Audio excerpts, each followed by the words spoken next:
د زوړوالي غم به نه کوې کاروانه، محبت به دې په 2 ورځو کې ځوان کړي. السلام علیکم د سکون راډیو قدرمنو اورېدونکو او د خواله رسنیو درنو کتونکو،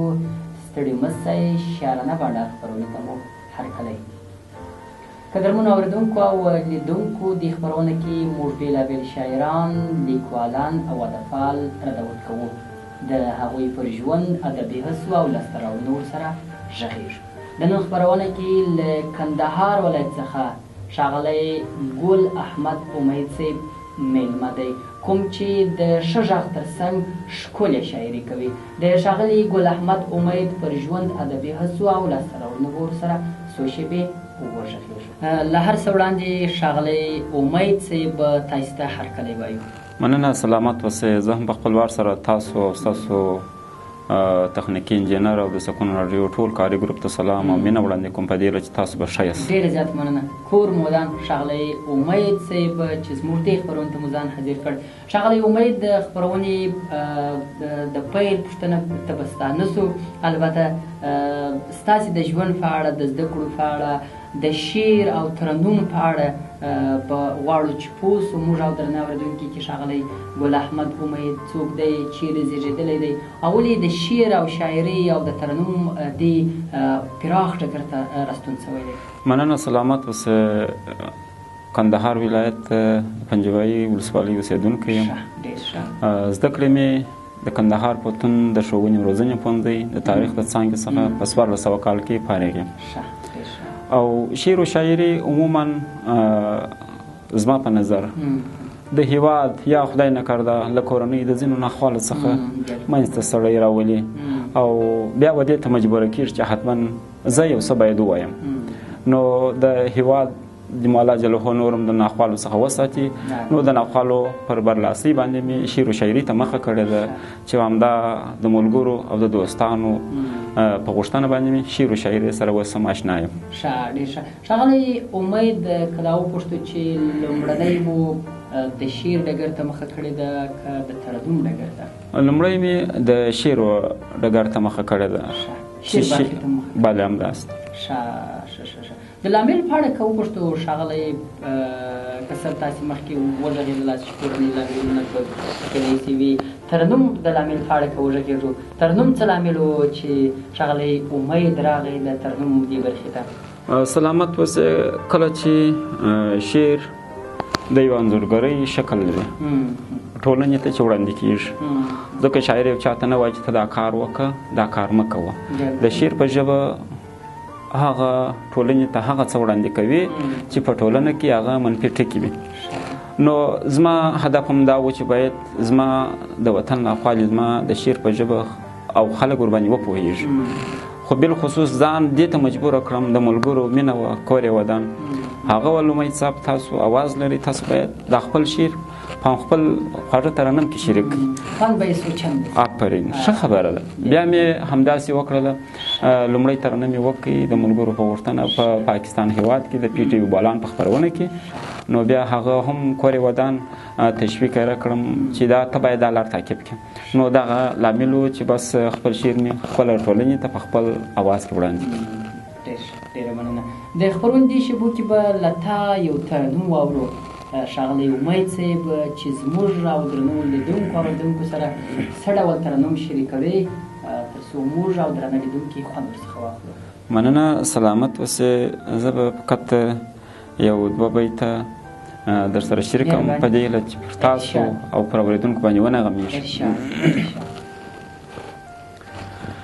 چې وتا ته مې کتل سترګې مې سرې سوې، رقیبانو به خندل سترګې مې سرې سوې. چې وتا ته مې کتل سترګې مې سرې سوې، رقیبانو به خندل سترګې مې سرې سوې. حسن چې بیگانا سمله دیواجی،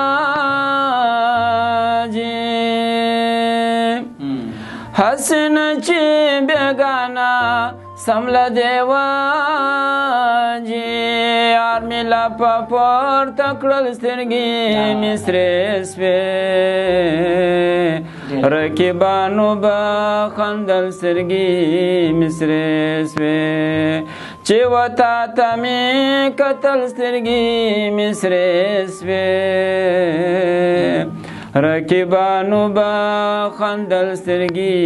مې سرې سوې چې پر لار د عشق روان سم کله کله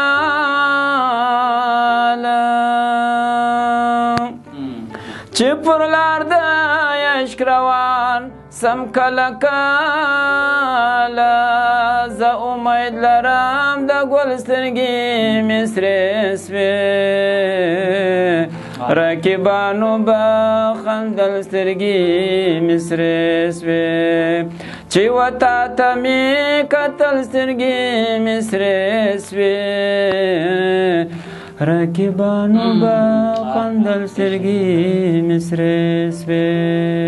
ډېره مننه رقیبانو به خندل سترګې مې سرې سوې ډېر ښایسته ښاغلی امید صاحب د ترنمونو شمېر مو څومره رسېږي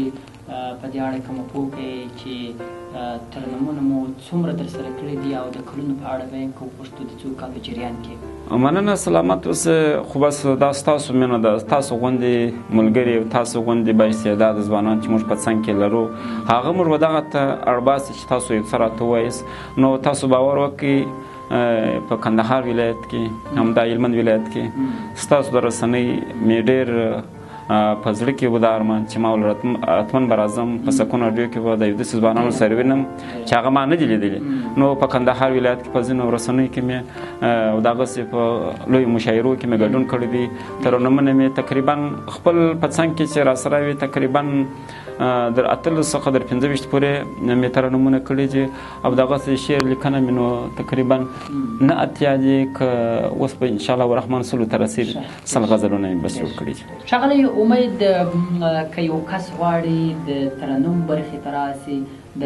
ترنم ډګر ته راسي ناتخواني ترسره کړي د ځان څخه یو ترنم ویونکی یا ناتخوان جوړ کړي څه کول پکار دي د هغه کس لپاره تر څو آینده کې د ځانه یو ښه ترنم ویونکی یو ښه ناتخوان جوړ کړي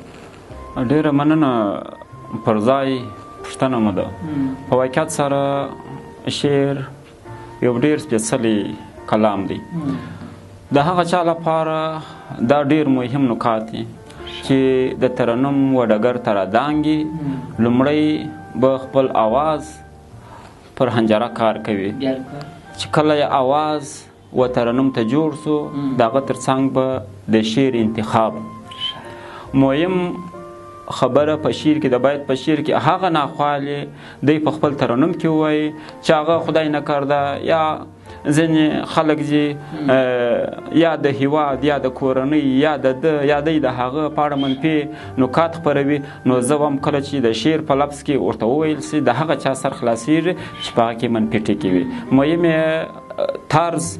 او انتخاب آواز دا درې سره تړلي دي که چیرې یو څوک ښه انتخاب لري آواز نه لري هم خلک نه خوښوي که یو څوک ښه آواز لري انتخاب یې کمزوري وي هم خلک یې نه خوښوي نو باید پر انتخاب باندې ښه کار وشي ډېره مننه دا هغه پوښتنه وه چې کیدای سي د ډېرو هغه کسانو چې د ترنم ډګر ته راځي د ترنم برخې ته راځي په زړه کې دا پوښتنه په ذهن کې له ډېره وخته پاته وه د خپرونې وروستۍ شېبې دي له ښاغلي ګل احمد امید به وروستی ترنم واورو چې زموږ او درنو اورېدونکو او لیدونکو سره څه ډول ترنم شریکوي تر څو کیف ورڅخه واخلو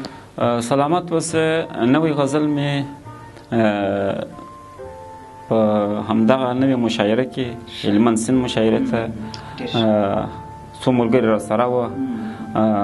ستاسو په اجازه باندې بیا نومونه واخلم قدرت الله هارون راسره و او عتیق الله اسحاق راسره و او دغه ترڅنګ عبدالمنان حتیب راسره و نو دوی مې هم په دې جریان دې خبر کړي خونه کې خسته و بس په د خستهوالي کې مې دغه خدای دې وکړي چې داسې قالب ته یې واچوم چې خلک خوند ترې واخلي او خدای نه کرده د هلمند سیند مشاعره راسه ناراضه نه شي تاسو ستاسو تخنیکي انجینر ته به هم ډالۍ وي څپې څپې هلمند خوند ډېر دی ځان چې ژر کړي را څرګند خوند یې ډېر دی څپې څپې هلمند خوند یې ډېر دی ځان چې ژر کړي را څرګند خوند یې ډېر دی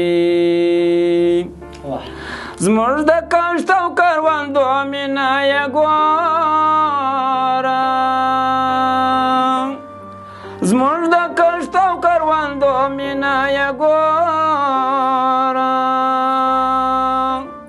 راسوا نخلې خو ژوند د مخ دې ډېر دی ځان چې ژر کړې را څرګند خوند دې ډېر دی راسوا نخلې خو ژوند د خوند دې ډېر دی ځان چې ژر کړې را څرګند خوند دې ډېر دی ستا پر سر مو آسیا کې جنگ شروع کړي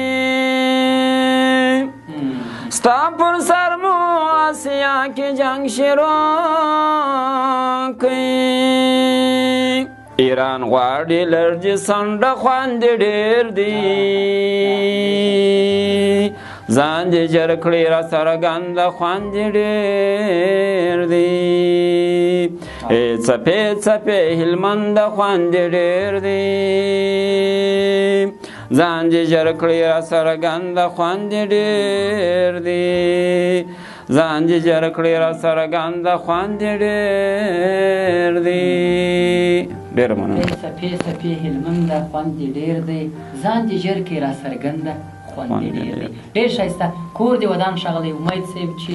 دې خپرونه کې دې زموږ بلنه قبول کړ او ځان مو هم حاضر کړ ډېره ډېره مننه ستاسو کاري ګروپ اف ستاسو تخنیکي انجینر څخه ځانګړې مننه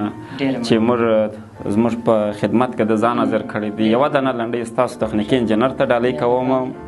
وایي راځه چې په دعا کې سره ضد سو راځه چې په دعا کې سره ضد سو ته ما د خدایه غواړه زه به تا له خدایه غواړم ډېره مننه خوشحاله د سکون راډیو قدرمنو اورېدونکو او د خواله رسنیو درنو کتونکو نننۍ شاعرانه بانډار خپرونه همدومره وه